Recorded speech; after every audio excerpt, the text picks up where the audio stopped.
அன்பர்களே, நண்பர்களே, உங்கள் வாழ்வின் இனிய காலை வணக்கம். இன்றைக்கி ஜனவரி 27 தை மாதம் 14 திங்கட்கிழமை, திரையோதசி திதி.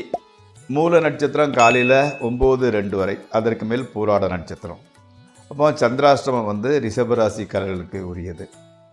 ராகு காலம் காலையில் 7:30 9 வரை, யமகண்டம் 10:30 12 வரை.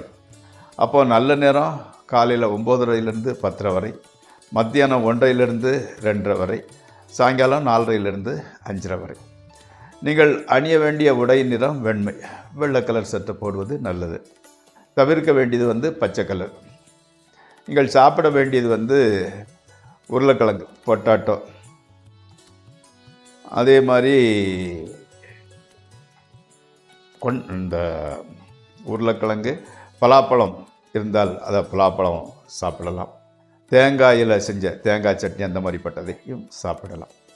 இப்போது நம்ம இந்த ஜோதிட பாடம் திருவாதிரை நட்சத்திரத்தை பற்றி பார்க்கின்றோம் அல்லவா, அதை இன்னும் கொஞ்சம் விரிவாக பார்க்கலாம்.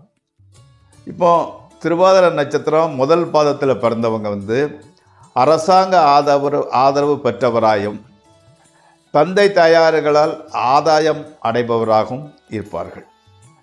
சில திருவாதிரை நட்சத்திரம் முதல் பாதத்தில் பிறந்தவங்க பெரும்பாலும் மெடிசன், கட்டுமானம், அதாவது கன்ஸ்ட்ரக்ஷன், அந்த கன்ஸ்ட்ரக்ஷன் மெட்டீரியல்ஸ், ஹார்ட்வேர் ஷாப் வைக்கிறது, காகிதம், பொன் நகை, அதாவது கோல்டு சம்மந்தப்பட்டது, ஜுவல்லர் சம்மந்தப்பட்ட துறை.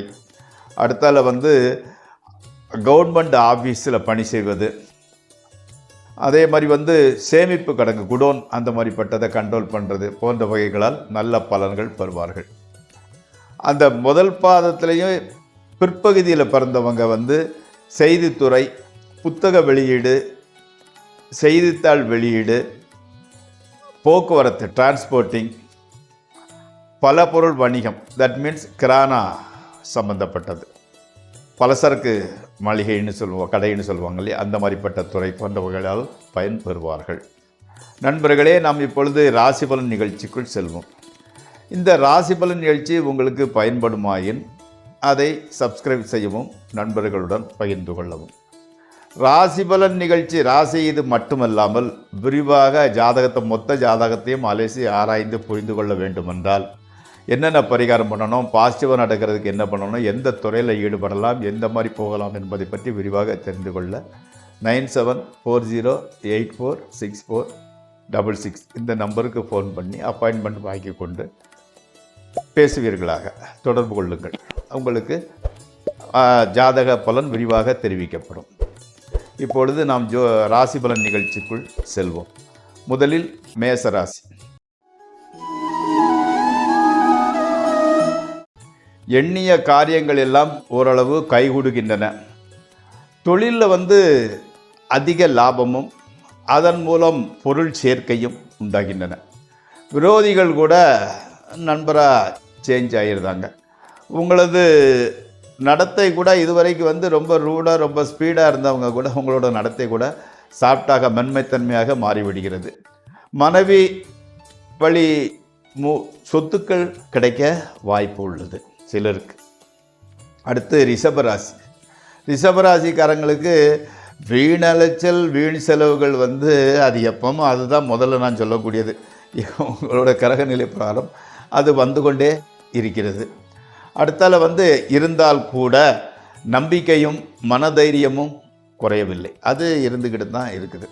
தொழிலில் முன்னேற்றம் உங்களோட கண்களுக்கு தெரிகிறது. நம்ம ஜெயிப்போம், நமக்கு முன்னேற்றம் வருகிறது என்பத நம்பிக்கை இருக்குது.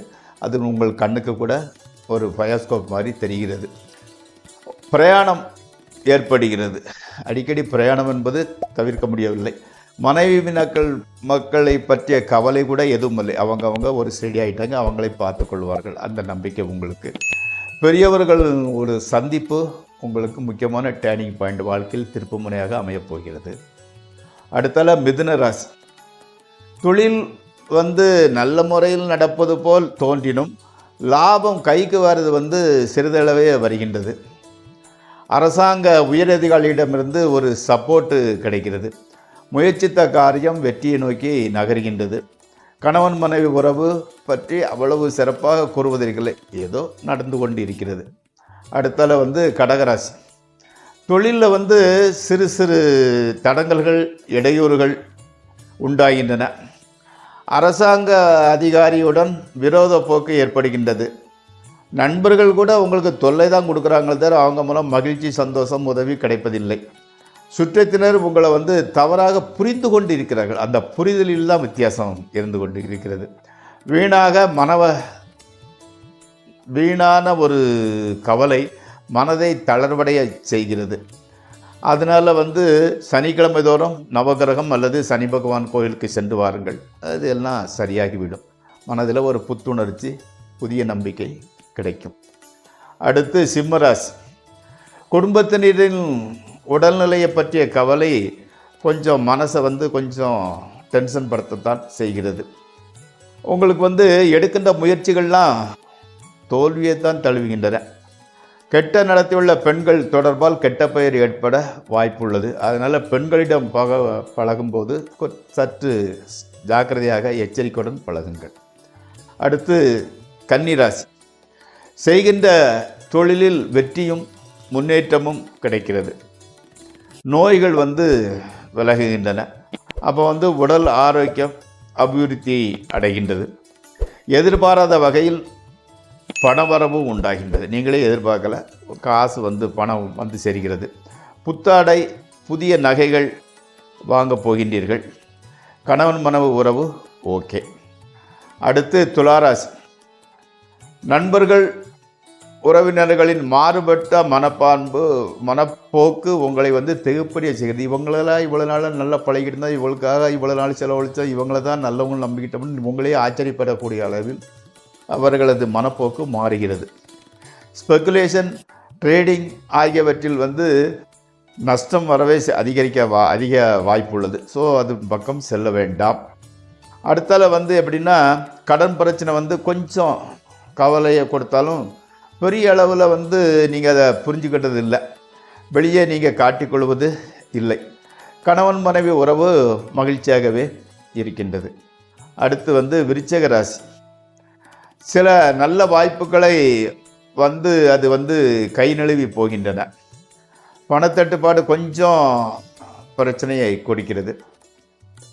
மனச்சோர்வுக்கு இடம் தராது. கொஞ்சம் தெய்வத்தை நம்பினீர்கள் என்றால் நல்ல மாற்றங்கள் கண்டிப்பாக வரும். குடும்பத்தில் நல்லது நடக்குது, கெட்டது நடக்கும், மாறி மாறி தான் நடக்கின்றன. அடுத்து தனுசு ராசி. உறவினர்கள் உதவி செய்ய முன் வருகின்றனர். குடும்பத்தில் புதிய ஒரு ஜீவன் ஒன்று தோன்றுகிறது. தொழிலில் நல்ல ஒரு ஆதாயம் வருகின்றது.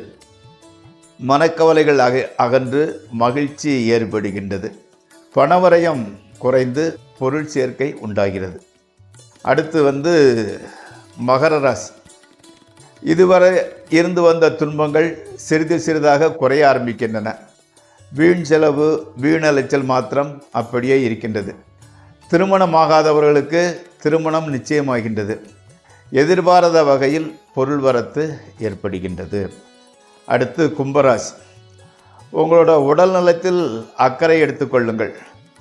பணத்தட்டுப்பாடு முக்கிய பிரச்சனையாக தெரிகிறது. நண்பர்கள், உறவினர்களிடம் இருந்து கொஞ்சம் இன்னைக்கு உதவி கிடைப்பதில்லை. குடும்பத்தில் கொஞ்சம் ஒரு குழப்பமான சூழ்நிலை நிலவுகிறது. கணவன் மற்றும் மனைவி உறவு மட்டும் நல்லபடியாகவே நடக்கின்றது. அடுத்து மீன ராசி. சனி பகவான் தனது இந்த பாதச்சனியிலிருந்து அந்த வீரியத்தை குறைத்து கொள்ள ஆரம்பிக்கிறார். அதனால் புதுசாக கெட்ட பலன்கள் எதுவும் சேராது. மனசில் என்ன காரணா, அந்த பாதச்சனி இவ்வளோ நாள் இருந்ததுனால மனசில் நெகட்டிவ் எண்ணம் தான் ஃபுல்லாக ஆக்கிரமிச்சுக்கிட்டு இருந்துக்கிட்டு இருக்கு. அதாவது குழந்தைகள்னால வீண் கவலை, வீண் அலைச்சல் உண்டாகின்றன. அதே மாதிரி லாட்ரி, குதிரை பந்தயம், சூதாட்டம் இதெல்லாம் தவிர்த்து விடுங்கள். அதே சமயத்தில் உடல்நிலையில் கொஞ்சம் ஜாக்கிரதையாக இருந்து கொள்ளுங்கள், அக்கறை எடுத்துக்கொள்ளுங்கள். கூடிய வரவில் உங்களுக்கு அந்த கெடுபலன்கள் நல்ல பலன்கள் ஆரம்பிக்கும். நண்பர்களே, இந்த ராசிபலன் நிகழ்ச்சி இத்துடன் முடிவடைகிறது. நாளை மீண்டும் சந்திப்போம். உங்கள் பாலன்.